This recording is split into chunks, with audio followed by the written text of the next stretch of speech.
नमस्कार साथियों, life with Laxmikant YouTube channel पर एक बार फिर आप सभी का हार्दिक स्वागत है। हमारे बीच आज आचार्य राजकुमार त्रिपाठी जी हैं, जो अभी अभी ब्रज क्षेत्र की 84 कोस की पावन यात्रा करके अवध के लखनऊ में पहुंचे हैं और हमारे इस स्टूडियो में इस समय उपस्थित हैं। मैं आचार्य राजकुमार त्रिपाठी साहब आपका बहुत बहुत अभिवादन अभिनंदन करता हूं। नमस्कार। मैं अपने श्रोताओं और दर्शकों को आपके माध्यम से एक जानकारी देना चाहेंगे कि आपने कहा कि 84 कोस की यात्रा करके आए हैं और फिर 300 किलोमीटर्स 300 किलोमीटर की बात करते हैं, तो थोड़ा 84 कोस 300 किलोमीटर और ब्रज क्षेत्र की जो परिक्रमा है उसके बारे में हमारे श्रोताओं को बताएं।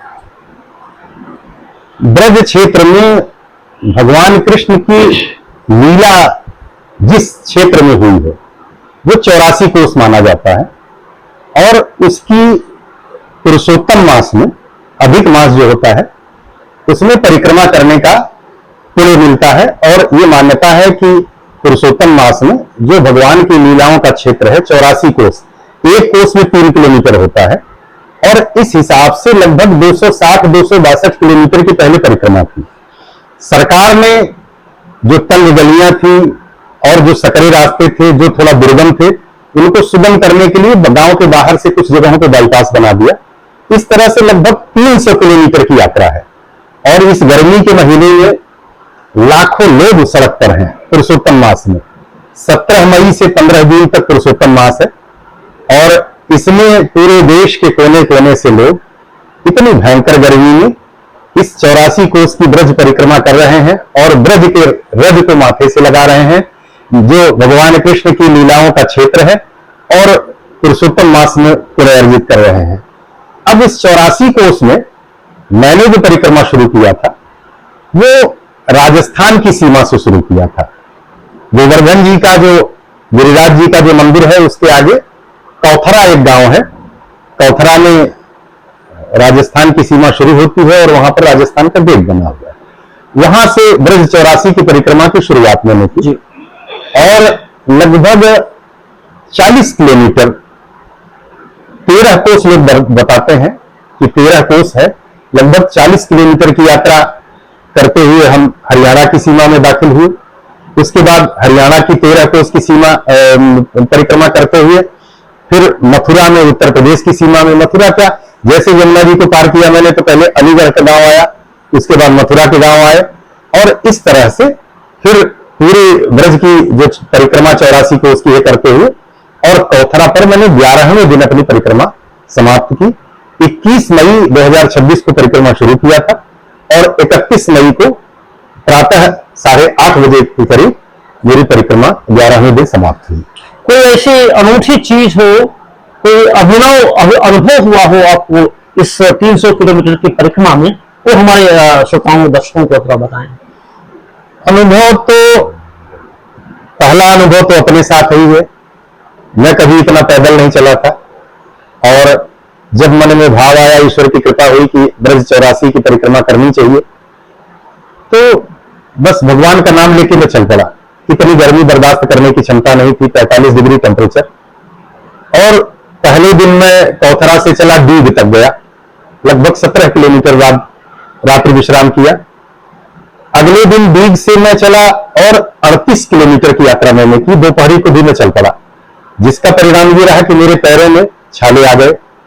दाहिना पैर तो बिल्कुल ऐसा जख्मी हो गया कि हम जूता पहनने की स्थिति में नहीं थे। फिर हवाई चप्पल भी ऐसे पहन रहे थे कि अंगूठे और अंगूठे के बगल वाली उंगली के बीच में वो इतना छाला पड़ गया था कि उसमें चप्पल की बद्दी जो है वो भी कष्टदायक थी। बालू का एक कण, मिट्टी का कोई इस तरह से छोटा था सालिड टुकड़ा भी अगर उसके नीचे पड़ता था तो बड़ी पीड़ा होती थी।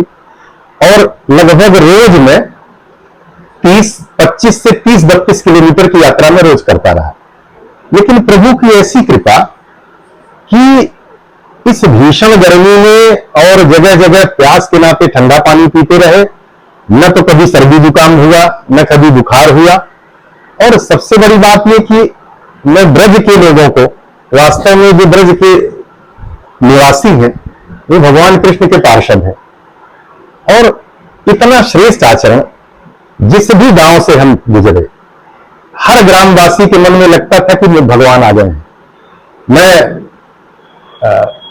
एक जगह है, कौन सी मुझे इस समय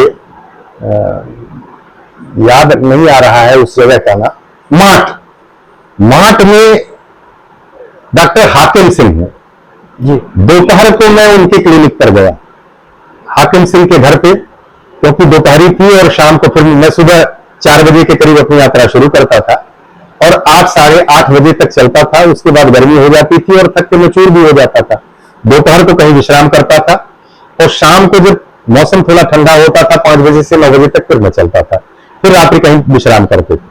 हाकिम सिंह के यहां जब मैं पहुंचा तो उनकी बेटी जल उसमें एक टब में पानी ले आई, पैरों मेरे जलन हो रही थी और डॉक्टर साहब खुद उठ के आए, मेरा पैर धोने लगे। मैंने उनसे हाथ जोड़ा, कहा कि डॉक्टर साहब क्या कर रहे हैं? उन्होंने कहा नहीं, मुझे अपना पूरे अर्जित करने दीजिए। हमको मेरा पूरे क्या चीर कर रहे हैं? बोले आपका पूरे वही चीर होगा, मुझे भी पूरे मिलेगा। क्या बात? और अपने बेटे से मेरे पांव में मेहंदी लगवाए, जिससे मेरे पैरों में शीतलता है। इसी तरह हसनपुर में मैं बिल्कुल अनजान जगह में होटल ढूंढ रहे थे कि कहाँ रात में विश्राम करेंगे, जगह जगह टेंट लगे हुए थे, लेकिन एक सैनिक परिवार, उन्होंने मुझसे कहा कि आप मेरे घर चलिए। मैं उनके घर गया और माता जी आई, उन्होंने इतना वात्सल्य, इतना प्रेम, और उनको लगता था कि भगवान कृष्ण ही उनके यहाँ आ गए हैं। बच्चे से अपने मेरे पांव में मेहंदी लगवाई, खाने के लिए हाथ जोड़ती रही। तो पूरे रास्ते भर जगह जगह जिसकी जो हैसियत है, जिसके पास कुछ नहीं है वो ठंडा जल घड़े में लेके बैठा है, जिसके पास थोड़ी सामर्थ्य है वो मीठा शीतल पेय लेके बैठा है, कोल्ड ड्रिंक, जीरा, जल जीरा और दाल चावल, रोटी सब्जी, पूरी सब्जी, पोहा। कोई ऐसा संसाधन, कोई खाद्य सामग्री ऐसी नहीं है जो ब्रज के लोग हर स्थान पर पूरे 300 किलोमीटर के मार्ग में जगह जगह लेकर सेवा के लिए बैठे थे और भंडारा चला। तो हर परिक्रमा वासी में वो कृष्ण का स्वरूप देखते हैं। बिल्कुल। और जिस तरह से जो भगवान विष्णु का स्वरूप है, परिक्रमा करने वाले लोग तो सारे इतना शालीनता से इस परिक्रमा में लीन थे और जगह जगह राधे राधे श्याम मिला दो, क्या बात? ये नारा लग रहा था, राधे राधे, एक बोलता था राधे राधे, दूसरा बोलता था श्याम मिला दो।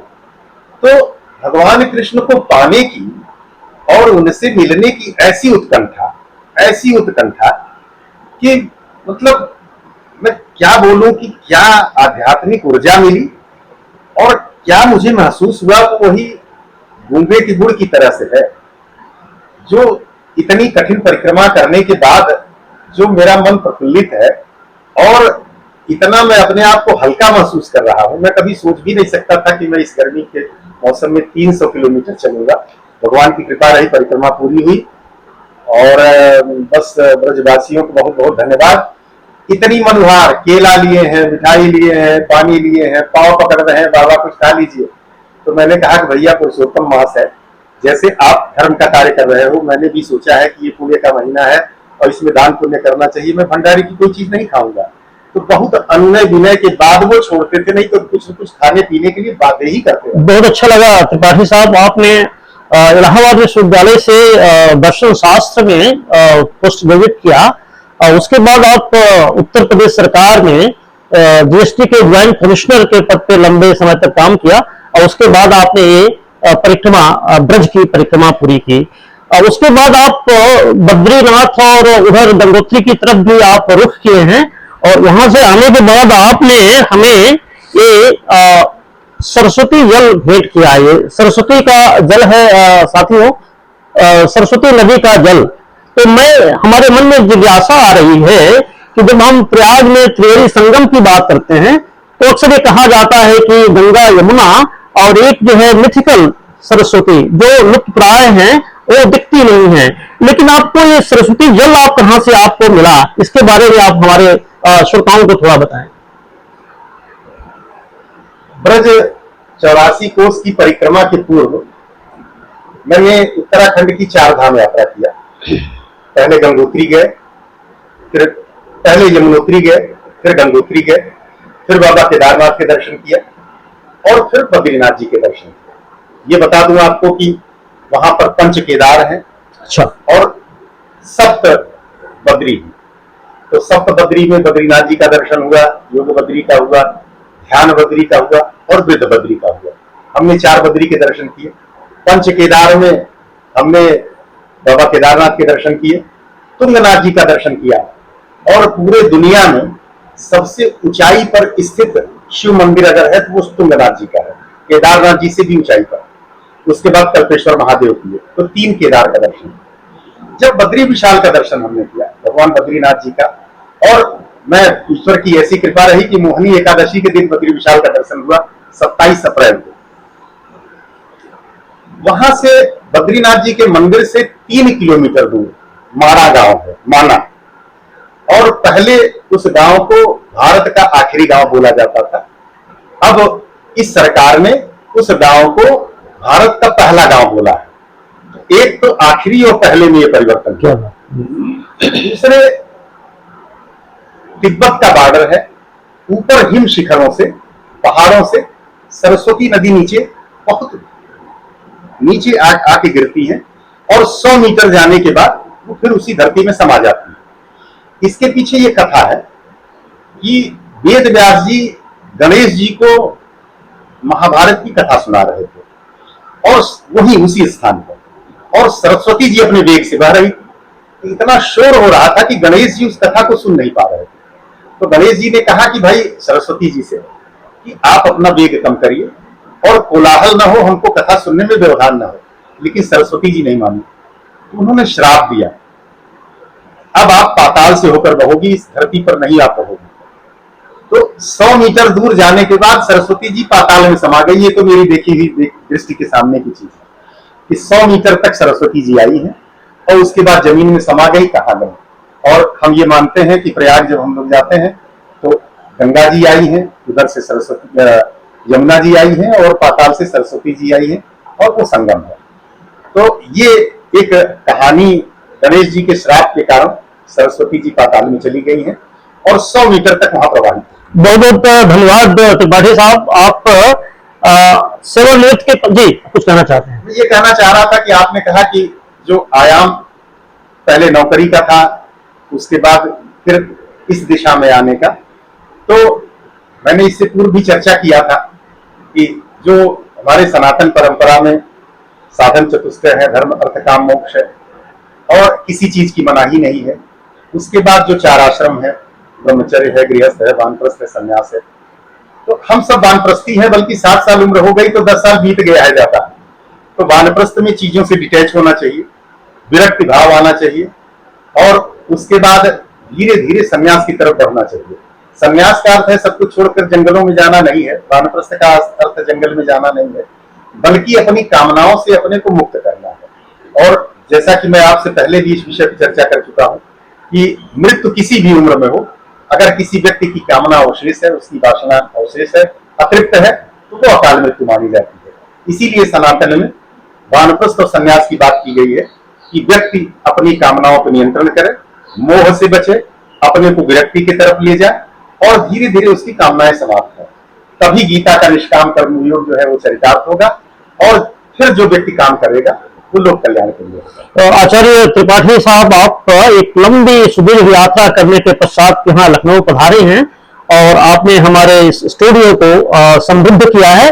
हम अपने श्रोताओं की ओर से, दर्शकों की ओर से और life with Laxmikant YouTube channel की ओर से आपके जो एक नया क्षेत्र है ज्योतिष का, उसके लिए हम अनेक अनेक साधुवाद देते हैं और आपका हृदय से आभार व्यक्त करते हैं कि आपने हमें इस गर्मी में इतना समय दिया। बहुत बहुत धन्यवाद सर। बहुत धन्यवाद।